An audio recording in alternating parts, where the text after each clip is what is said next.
Samedi, c'est Jésus. Dimanche, c'est Jésus. Fais de Jésus. Bonjour à tous. Bonjour. Voilà, donc je te laisse te présenter. Je m'appelle Pierre-Emmanuel Tramois. Je suis pasteur en formation.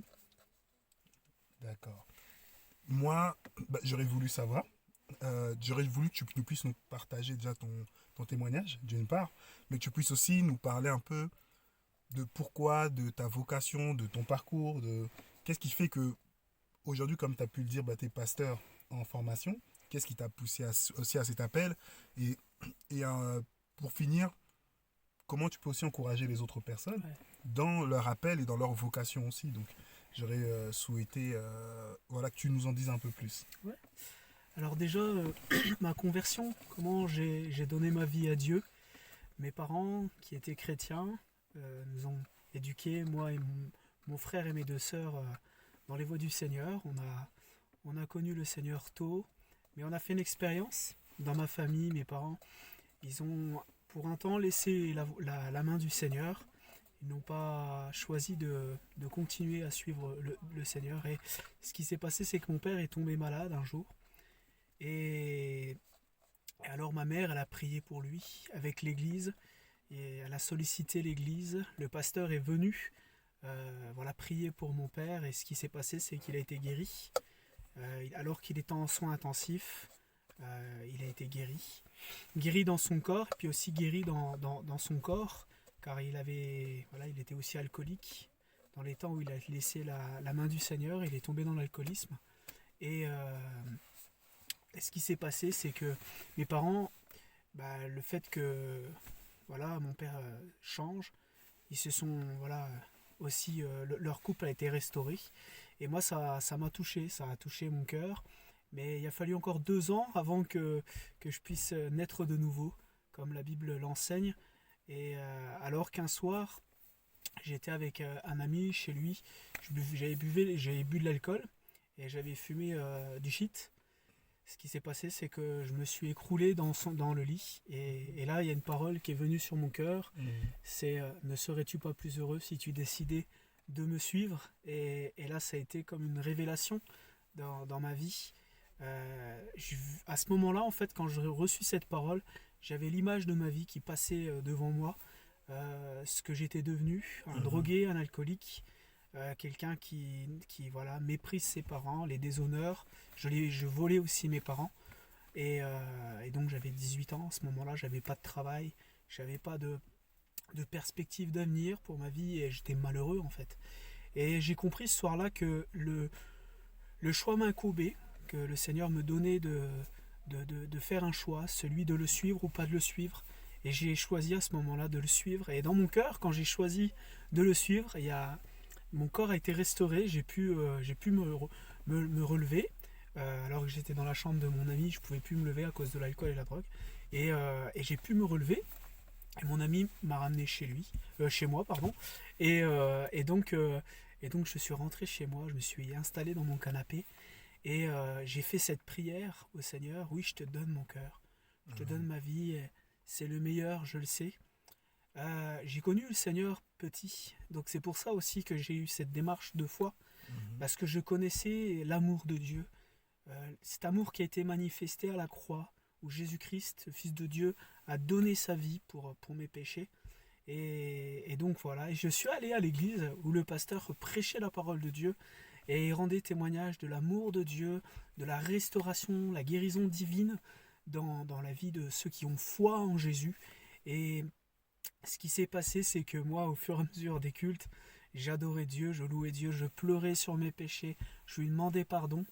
Et les mois passent, je me suis fait baptiser d'eau, comme la Bible l'enseigne. Et ce qui s'est passé, c'est qu'après, j'ai dit, Seigneur, moi je veux être ton disciple, je veux te servir.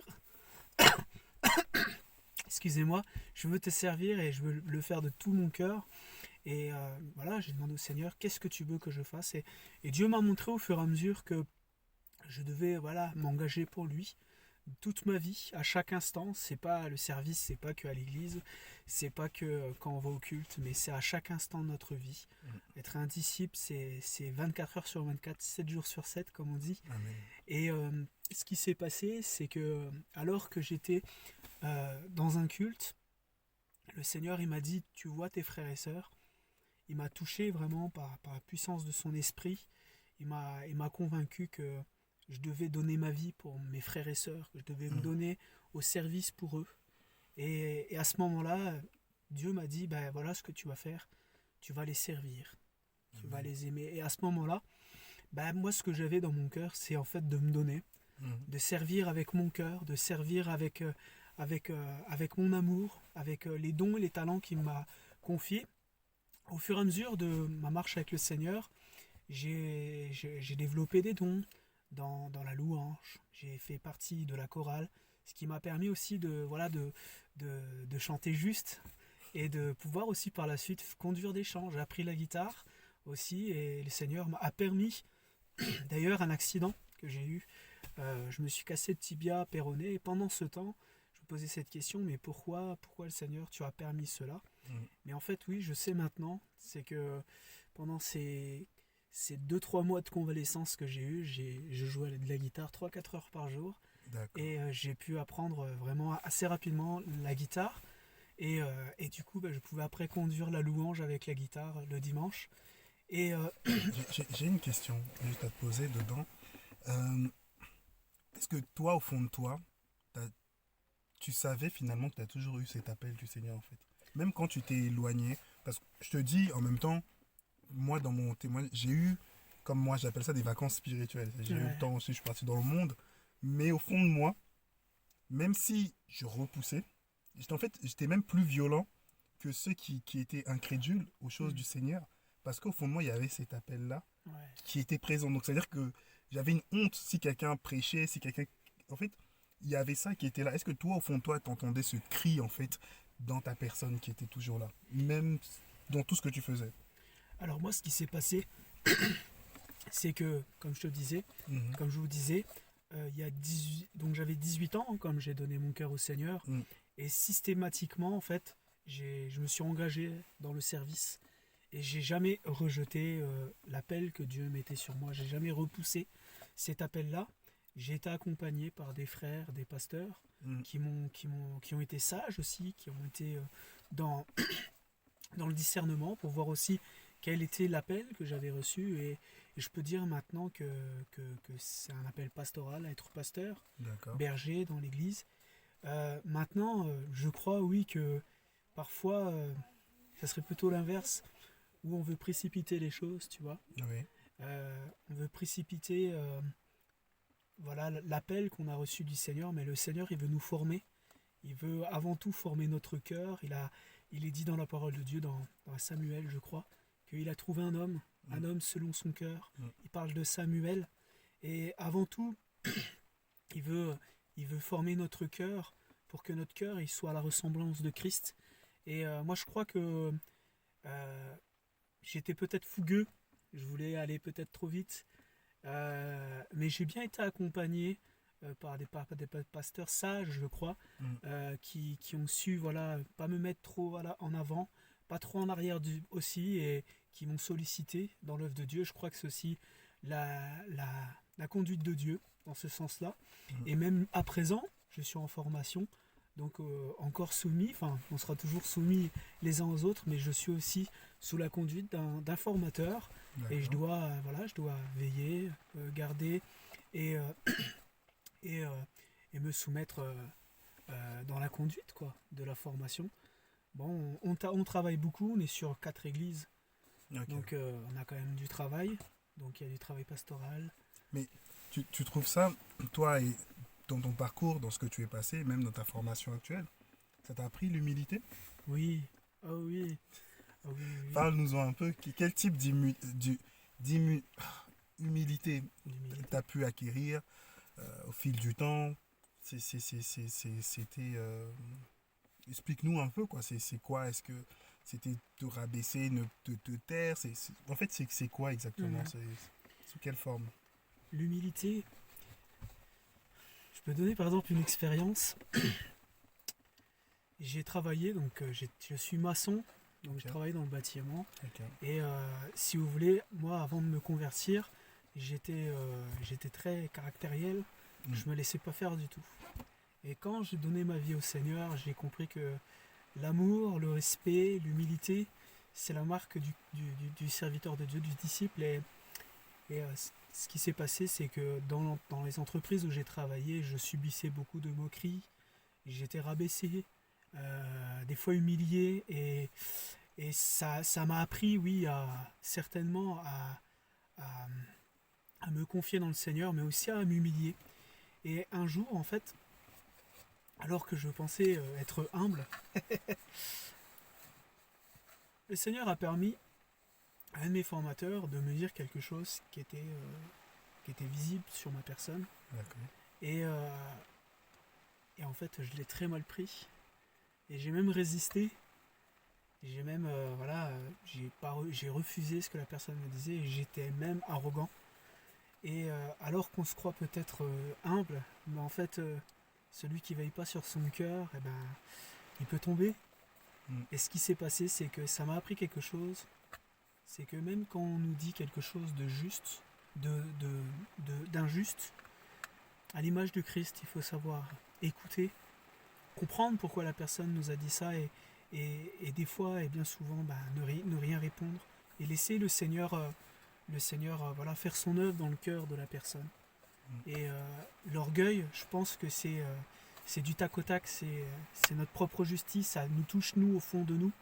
Et c'est du tac au tac, mais l'humilité, la marque de Christ, c'est cette parole quand Jésus dit que si quelqu'un te frappe sur la joue droite, tends lui aussi l'autre. Ça ne veut pas dire qu'on est des boucs émissaires, qu'on doit accepter l'injustice, c'est pas ça, mais c'est que parfois il n'y a pas d'autre solution. Si on veut gagner l'autre, si on veut aussi garder le caractère de Christ et avoir un bon comportement, un bon témoignage vis-à-vis des autres, parfois il faut s'humilier, il faut accepter. Ouais. Comme Christ il l'a fait avant d'être livré à Pilate, on lui a craché dessus, il a dit ne réponds-tu rien, il a rien dit. Il a rien dit. Je crois que le meilleur référent pour nous en tant que disciples et serviteurs, dans notre service, dans notre vie, dans notre marche avec Dieu, c'est le Christ. D'accord. C'est le Seigneur Jésus. Amen. Comment lui il a servi. Amen. Alors qu'il était vraiment dans... Il vivait des temps injustes, des temps où les personnes disaient des choses très injustes par rapport à lui. Ouais. Il a dit qu'il était comme un agneau. Il a été immolé comme un agneau, il s'est laissé toucher, il s'est laissé frapper, il s'est laissé insulter, il n'a pas répondu. Et je crois que parfois il faut passer par là pour Amen. grandir spirituellement. Mm. C'est porter notre croix en fait, hein, comme Christ il l'a porté. Une dernière question parce qu'on arrive à la fin. Qu'est-ce que tu pourrais dire à une personne qui regarde cette vidéo, qui se questionne par rapport à... Parce que c'est quelque chose qui arrive beaucoup aux chrétiens. Mais qu'est-ce que Seigneur, tu veux de moi? Tu m'as pris de la boue, tu m'as ramené, mais j'arrive pas à trouver de direction, de sens. Je sais pas vers où aller, où tourner. Quel conseil aujourd'hui par rapport à ce que toi tu as traversé tu pourrais apporter à cette personne? Parce que c'est très vrai. La parole dit par exemple que on parle du zèle amer. Et tu nous l'as dit que le Seigneur a permis qu'il y ait des personnes qui sachent te dire non. Il y a des personnes qui sachent te dire calme-toi, patiente, ce n'est pas le moment. Et c'est une grâce. C'est une grâce parce que beaucoup, bien qu'ils aient l'appel du Seigneur, ils foncent, mais sauf qu'il y a un mur et personne n'a dit attention. Ouais. Et aujourd'hui, de la même manière, maintenant une personne est là. Elle se dit déjà oui, qu'est-ce que je suis, comment, c'est quoi. Et c'est dans la tête de beaucoup souvent. Et on se fait aussi toute une image. Mhm. Donc maintenant, qu'est-ce que toi tu peux dire aujourd'hui à cette personne-là? Dans Proverbe, il est dit mon fils, on peut dire aussi ma fille, donne-moi ton cœur. Et je crois qu'avant tout, il y a plusieurs étapes que je vais énumérer. Je crois que le Seigneur, avant tout, il veut notre cœur. Il veut vivre cette relation d'amour avec nous avant même que l'on puisse faire un service pour lui. C'est notre premier service, c'est d'être en communion avec lui, c'est de demeurer Amen. avec lui. Amen. Deuxièmement, je crois que il faut être bien accompagné. Je crois que Dieu il a donné des ministères dons aussi. Je crois que c'est pas le hasard, c'est pour qu'on puisse être bien accompagné. Des personnes qui ont reçu vont pouvoir nous guider, vont pouvoir nous accompagner dans ce qu'on a reçu, vont pouvoir nous conseiller dans ce qu'on a reçu. Donc l'accompagnement, c'est super important. Reconnaître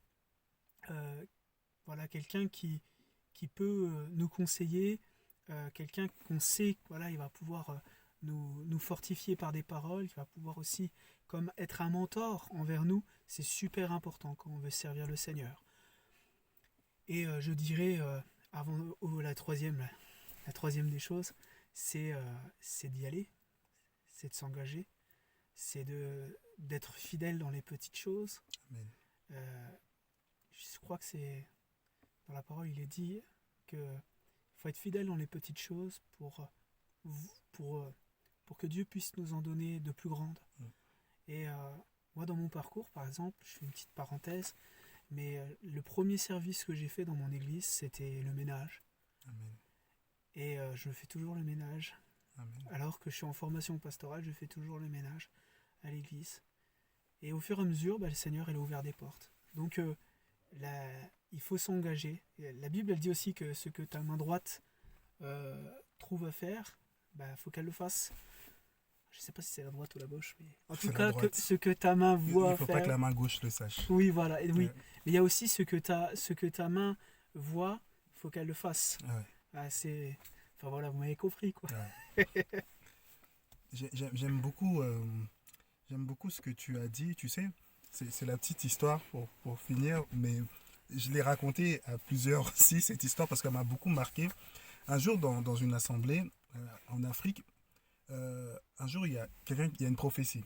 Et le Seigneur, il dit, je vais récupérer mon serviteur qui m'a servi fidèlement, qui m'a honoré, plein d'éloges.